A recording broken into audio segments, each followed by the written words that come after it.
இந்த நாளுக்கான ரேமா வார்த்தை சங்கீதம் 36 அதிகாரம் 7வது வசனம். தேவனே, உம்முடைய கிருபை எவ்வளவு அருமையானது, அதனால் மனுபுத்திரர் உமது செட்டைகளின் நிழலிலே வந்தடைகிறார்கள். அன்பானவர்களே, இன்றைக்கு ஆண்டவருடைய செட்டைகளை குறித்து உங்களோடு பேச விரும்புகிறேன். எனக்கு பின்பாக தெரிகிற இந்த அழகான மரங்களை பாருங்கள். இந்த மரங்களில் சில இடங்களிலே குருவிகள் கூடு கட்டி இருக்கிறது. விசேஷமாக இந்த தூக்குநாங்குருவின்னு சொல்லுவாங்க, தெரியுமா?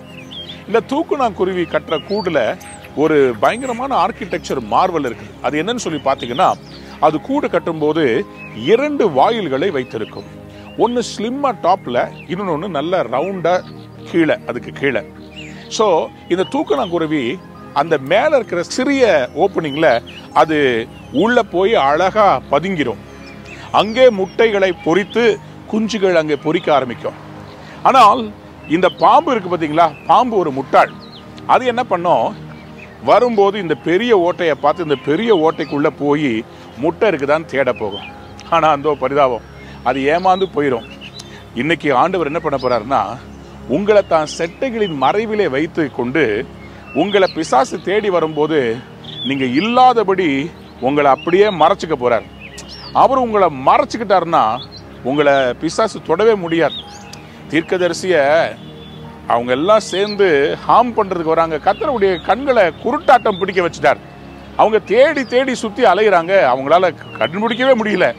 இன்னைக்கு உங்களையும் ஆண்டவர் சொல்றாரு, நான் உன்னை செட்டைகளினாலே மூடி மறைக்க போறேன். உனக்கு விரோதமான பொல்லாத மனிதர்கள், சில கடன் பிரச்சனைகள், வியாதிகள் உன்னை எப்படியாவது பாம்பு மாதிரி கொத்தி உங்க ஜீவனை எடுத்துடலாம், உங்க வாழ்க்கையில விஷத்தை கக்கி உங்களை அவமானப்படுத்தி உங்க வாழ்க்கைய அழிச்சிடலான்னு நினைக்கிறான். ஆனா அவன் முட்டாள், பிசாசு ஒரு முட்டாளுங்க. ஆண்டவர் உங்களை தான் செட்டைகளாலே மூடி மறைத்து கொண்டு, இந்த தூக்குநாங்குருவி எப்படி தான் முட்டைகளை பாதுகாத்து அவைகளை குஞ்சு பொரிக்க செய்து வளர்க்குதோ, அதே மாதிரி வளர்ந்து கொண்டிருக்கிற உங்களுடைய ஃபினான்ஸ், வீடு, உங்களுடைய படிப்பு எல்லாவற்றையும் கர்த்தர் பாதுகாத்து உங்களை வளர்த்து எடுக்க போறார், உங்களை பறக்க வைக்க போறாரு. நம்முடைய அப்பா அவருடைய செட்டைகளாலே நம்மை மறைத்துக் கொள்வார். ஒரு தாய் பறவை போல அவர் உங்களை பராமரிப்பார். இந்த நாள் உங்கள் வாழ்வில் நல்ல நாளாக மாறப்போகிறது. God bless you. Have a wonderful day under the protection of Jesus Christ. Amen.